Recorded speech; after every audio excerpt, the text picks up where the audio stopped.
Alright, back when I was younger, the siding would merge in with the main line just before it crossed over that road.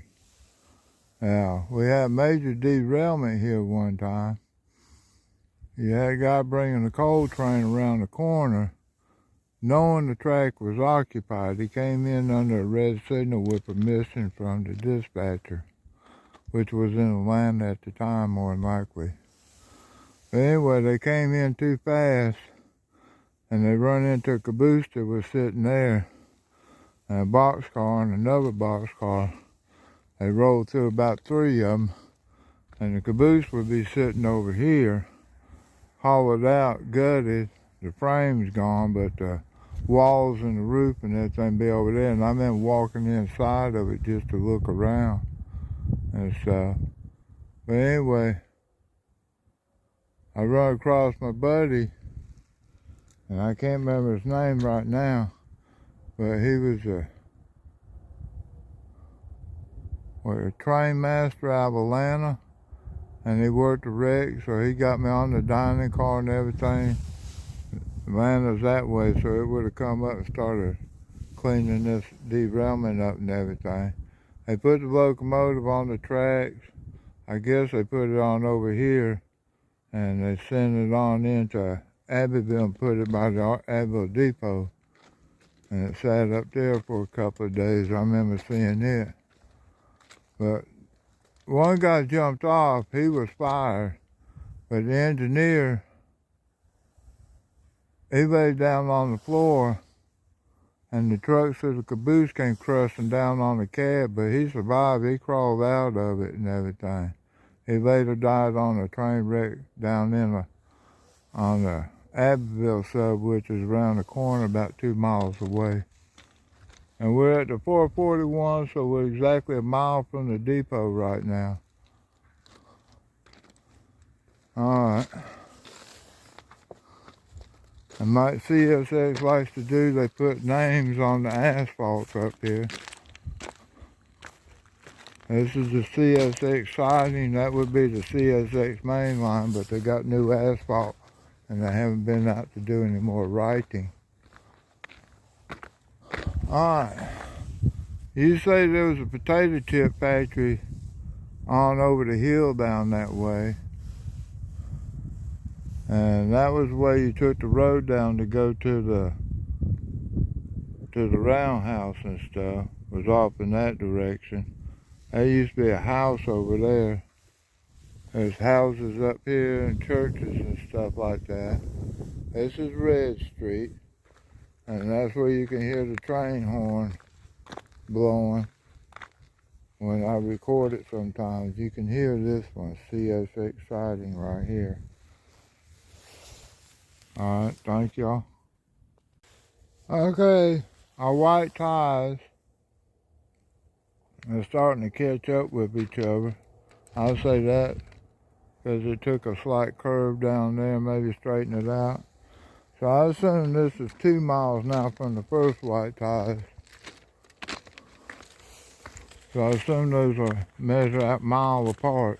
I don't know, we'll guess some more here in a little bit. Alright, you see the road down there? When they had that derailment, all the cops would have been over there on Ferry Street, blocking people from coming up that road to be around the train wreck. But I rode in through the woods on horseback. When horses were way up there, I rode across the railroad track up there and come down through these woods to hang out down here. And when I did, the train master borrowed my horse, and he allowed me to stay around here, so I got to hang around here, and everybody looked out for me, and everybody knew what was up. And I didn't take any pictures. I didn't have a camera back then. I was a young kid. But anyway, so I got to hang out with the train derailment. Alright, thank you. Look, can you tell we got super elevated curves in Abbeville? 45-mile-an-hour track, but they're sharp curves because, you know, we're in the hilly region here. when they built this railroad. All right, thank y'all. All right, we're at the south end. We're getting there anyway. That's prismium tower. They make cable in it. They haul the cable up and drop it down and run it through the extruders to put the insulation on the outside, and it lets it cool so the cable doesn't sag inside the plastic insulation and make a thin side on it. All right, thank y'all. All right, you see that clay down there? There's no fossils in it, so this isn't sediment from Noah's flood, but it is because this is volcanic ash out of Mexico that settled all over the southern United States, in our area, Georgia, South Carolina, all the way up to North Carolina. All the sedimentary layers that the dinosaurs and stuff like that would have been in were washed away because there was, as the water was coming off the earth, it overtopped the Appalachian Mountains and was washing boulders and stuff that set out down there. I don't see any around here right now, but I do have videos of the boulders. So anyway, that's what South Carolina is, red mud from a volcano from Mexico. Like I said, there's no sea life, there's no shells, there's no fossils in records in the red clay. It just floated up here, and I haven't seen anybody dig out anything out. Y'all look at how high that dirt is up there. That's probably about 20 foot. And over there it's probably about 8 foot, maybe 10 foot. All that dirt would have been over this track. They had to hand dig that out of the way. Those would have been rough days for the road crew, wouldn't it? There's one of those big rocks, and one right there that I was talking about that came down from the Appalachian Mountains. That one's kind of like buried in the dirt a little bit, but most of them are sitting on top of the ground. It looks like a pile of them over there too. All right, thank y'all. Hope you're interested in that type of stuff. I got some more white marks on the track and on the tires. But I don't think this is quite a mile from the last one, because the last one was just past the mile marker. This one's just before it. The mile marker's around the corner up there on the other highway side of Highway 72 over there. They're doing some grading and construction out there. I don't know what they're doing. That was a friend of mine's property, but I think they were going to sell it, so they might have, and that might be somebody that has nothing to do with them out there. All right. Right over on that side was a switch. And it would come out up there and go this way. And then you would back up, and I don't know if you can see that pile of white rock right there. That's where it would go up in there around the corner and go over to that company over there called Fail, I think. And they do recycling. But this track here would have gone on down. I don't know where it would have been bridge, because that ground looks awful dropped off over there. But it would have gone down. See if I can get my hand in it. It would have gone down and then up and around, and that would have gone to flexible tubing, which is a place that would make flexible lines for aircraft and automotive and even air conditioning duct. They're the ones that invented the fiberglass air conditioning duct, the flexible duct. That was their big thing. All right, invented in Abbeville. They never shipped anything out on the railroad. It was always shipped out on trucks, but they would bring in boxcars full of fiberglass and stuff like that to use, or the plastics or whatever. All right, thank you. All right, there's the signals up there. We got red over red and red over red. Still nothing coming. Not from behind me anyway. There could be one blasting his way towards me from Atlanta. And I won't know till I get out and look at the other signals on the other side. Alright, but when I was a kid, my parking spot would have been right next to the trees up there. And I got a bunch of films I took up here. I got a bunch of fences and holes up there. I don't know what that place is. I'm gonna go over there and peek on it though. See what I can come up with. Alright, thank y'all. Alright, right here used to be a staircase came down. You can see the concrete down there on both sides of the ditch and the one at the top of the hill up there. I used to park my van over there by the fence post and come down here and film and just sit down here and watch trains and just sit here by myself enjoying myself. Alright, there's Prismium Tower. That's the second tallest structure in South Carolina. The thing that's bigger than it is the arch bridge that or the suspension bridge they built in Charleston, South Carolina. Alright, thank y'all. Alright, there's the yellow marks. They don't want you parking any further past that. I suppose if you parked up right on, you're going to have a hard time reading the signal. It'll be over your head. So most of the guys will stop back here where I am. So they wouldn't have pulled up to them yellow marks. Alright, let me walk on down and see what else I get. Can you see that lip of grease hanging down from the rail head? You got a curb greaser way down that way. And it's lubricating all the way up here, so you don't have the squealing like you used to have back in the old days. A little tree fell on the track. I don't think it slowed the train up nothing. They probably just chucking through here real slow. That's what I'm headed to. That's Highway 72 bridge, y'all. Alright, there's the bottom of it. And there it goes. And don't ask me how tall that is. I don't know. I don't see anybody waving at me. From what they act like, not many people go up there. They got two windows open on it, looks like. I know a couple of people that do go up there, and they say it is scary. Alright, thank you. They do have an elevator. None of them use the staircase. Alright, thank you.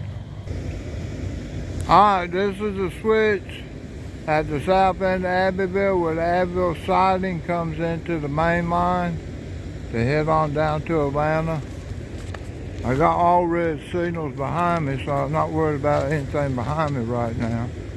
Nothing's cleared up that way. But we're coming up, finishing with the Monroe sub and starting the Abbeville sub.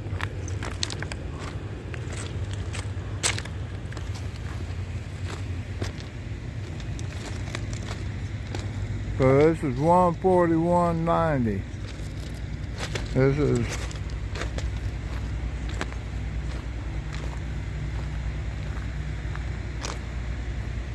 see 442 is 2 miles past the Abbeville Depot, and this is a little bit shorter there. It's only 441.90. Alright. Got some noisy equipment over there. You see them big reels? That's what comes out of that tower. And they got some monster trucks to tow them out of here. They even talk about, here's one of these eight bolt joint bars. 1, 2, 3, 4, 5, 6, 7, 8 bolts on there, and that's an insulated rail joint because of the switch here. Alright, this is all prismium. They make electrical cable for America and the world.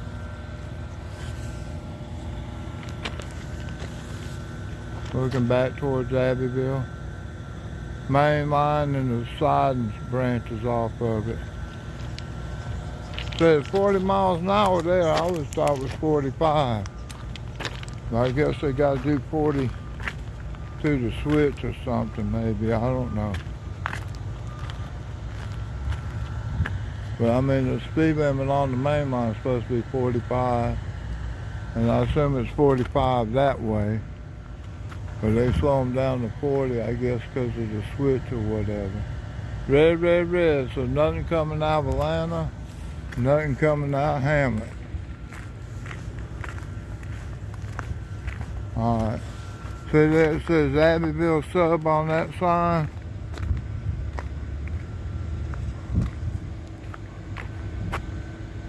Abbeville subdivision. And on the other side is Monroe subdivision. No, Abbeville sub starts here. I'm standing next to the Monroe sub. So on the other side it's going to say Monroe sub, but it starts there and heads north. Abbeville sub starts here and works its way to Atlanta. Alright, thank y'all. You can see the cover hoppers that the Abbeville switcher sets out up in there. They got room for 2 of them.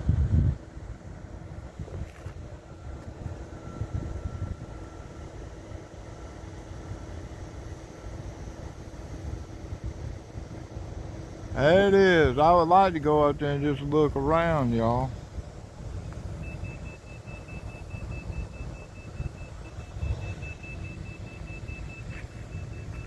Somebody over there is beeping. I don't know what's up. Alright, Abbeville sub sign.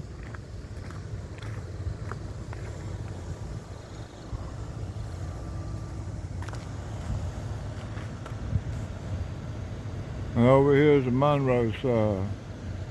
And the faded out part says CSX Transportation. So that is a newer sign there. Now they blow at this crossing. I don't know why. But the crossing is broke. Or disconnected.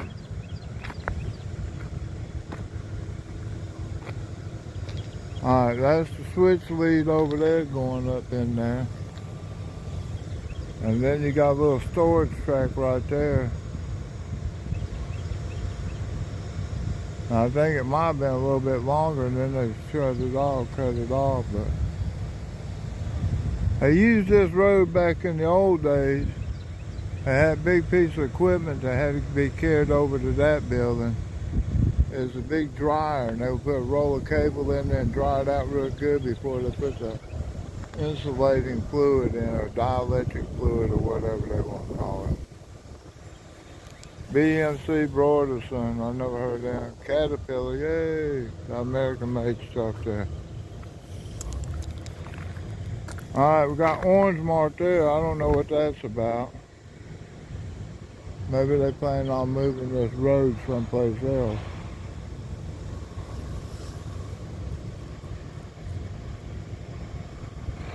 I'm going to walk down a little bit more, alright, see what's up. Alright, there's a little track going up, bringing the covered hoppers in there. Can't see them because, well, they're right over there. You can see the tops of them, maybe. They had to rebuild that when they got the 6-axle, the modern 6-axle locomotives, so they could switch in there. Up until then, they had to use only 4-axle locomotives. Alright, thank y'all. Alright, there's the derail coming out of Prismium, Pirelli, General Cable. It's had all those names. Alright, so anything rolls out, we'll hit that and won't get on the main line, y'all. And there's a switch to it, and then you got another switch that goes over there to Plexico. We used to do plastic pipe, that's what the towers are for. But over there in the woods, there's an old pulpwood yard it used to go to. But it doesn't work anymore. A friend of mine owns that property. He's gonna took the rails up on it. Oh, look at that frog. You see this side, the flanger just comes straight down through here. But if you look at that one over there, the flanger come in and be raised up over the rail. And then it'll set on this thing right here. And go on down through there, but no. It's got to ride the top of that. It's got to go. No, it's doing it right. It goes up and over and catches on that, and because of this guard over here, it keeps that wheel exactly where it's supposed to go. It'll drop down on the correct rail over there. What do they call this? A frogless rail? I don't know. That's not a real frog, but it's a jump frog. Well, the main line's smooth. This is the main line. It's smooth. It goes through. But when you're crossing over here, this is going to pick your wheel up and carry it over the main line rail, and then set you down over there on that rail.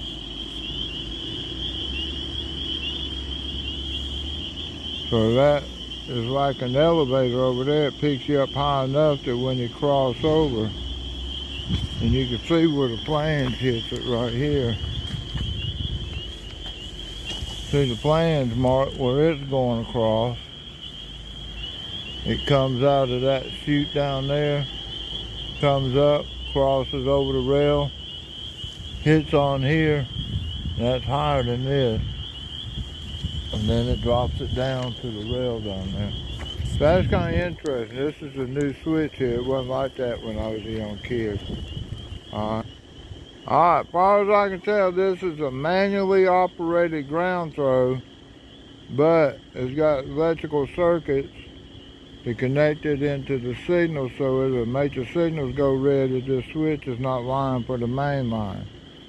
So you won't have a freight train come flying down through here at high speed trying to go through a switch that's crooked, that's lined off the main line. Alright, thank you. Alright, same thing here. Manual operated switch set up to operate the signals. If they throw the switch, it's going to take the southbound signal on the other side of the bridge, and it won't clear up to clear. And the signal that's down the track a couple miles, it won't clear up to clear. Alright, thank y'all. I hope you're enjoying all this.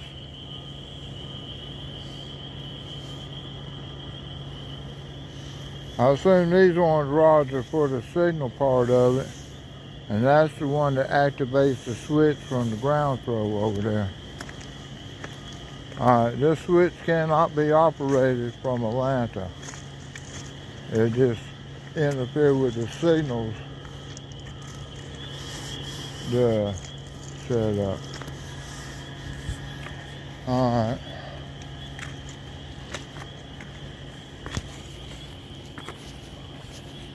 Alright, ladies and gentlemen,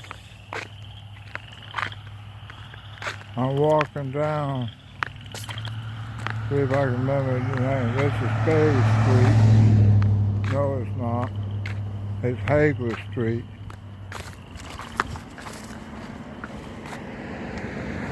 And right over there is Red Street. The railroad track's probably about 3/4 of a mile to my right down that road down there. Alright, 7 o'clock at night. I started that at 11 o'clock this morning filming trains. So maybe I'll show you everything. I'm going to try to put it all in one video. Alright, thank you.